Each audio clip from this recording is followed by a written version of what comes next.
I have been talking about my Savvy Artisan approach in the last few videos, and I've even broken down some of the strategies within the approach in the recent videos just a couple of days ago.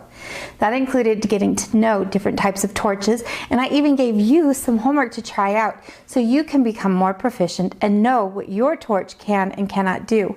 I also covered the blueprint, if you will, for an overall look at the entire process. But I figured it would also be good for you to hear from one of my students that has taken numerous workshops from me.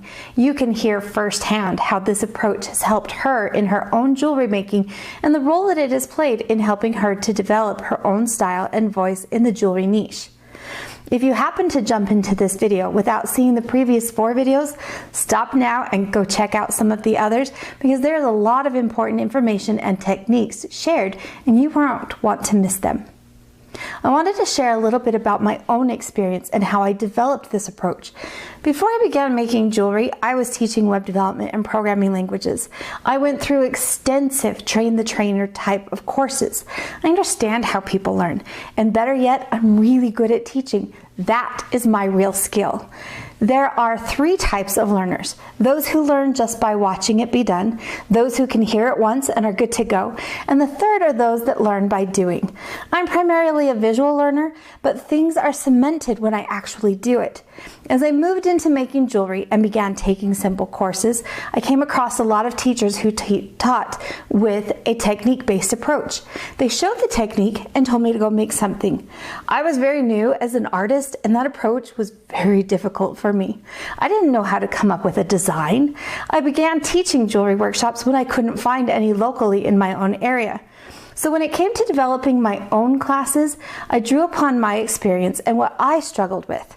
That is how I developed my Savvy Artisan Approach, which is a project-based, technique-driven method. As I teach, I will use a pre-designed project. This way you don't have to be on the spot trying to come up with a design. As you work along with me, I show you all of the techniques and explain the little things to watch out for. And then, of course, you will put that to the test as you try it out yourself. I want to introduce you to Lindsey. I first met her a few years ago when I was teaching 6 workshops in Las Vegas. She signed up for every one of my workshops offered. We then met up again the following year at the Tucson Gem and Bead Show, where she took even more. We quickly became friends, and she has continued to take many workshops.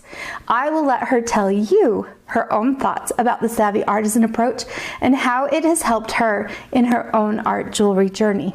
So Lindsey, you've taken a lot of my courses and you have experienced firsthand the Savvy Artisan Approach that I've been talking about. So how do you feel that that has helped you in your own jewelry creation? I've learned a lot from you in documentation and sketching your pieces out. And you know what? I'm terrible at sketching. I don't know, how are you? Do you like tracing to sketch? Person. Me too. And then hoping that my lines meet in the middle. Yeah, I do that too. But there's some different things that are really good about sketching. And so what are some of your favorite points? I love watching my pieces come to life right before my eyes. I love when I have my piece sketched out and I know where I want to go, and then sometimes things happen and things change.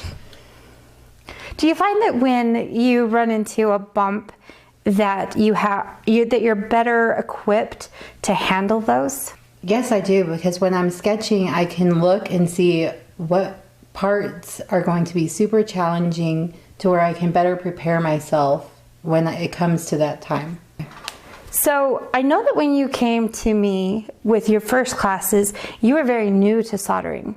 So what are some of the things that you have learned with the Savvy Artisan Approach in terms of soldering with your pieces? I've learned that there's a story to the flame and where you want your torch and when the solder is going to flow and when you want to back off of that piece. I've also learned various torches and when to use one over the other.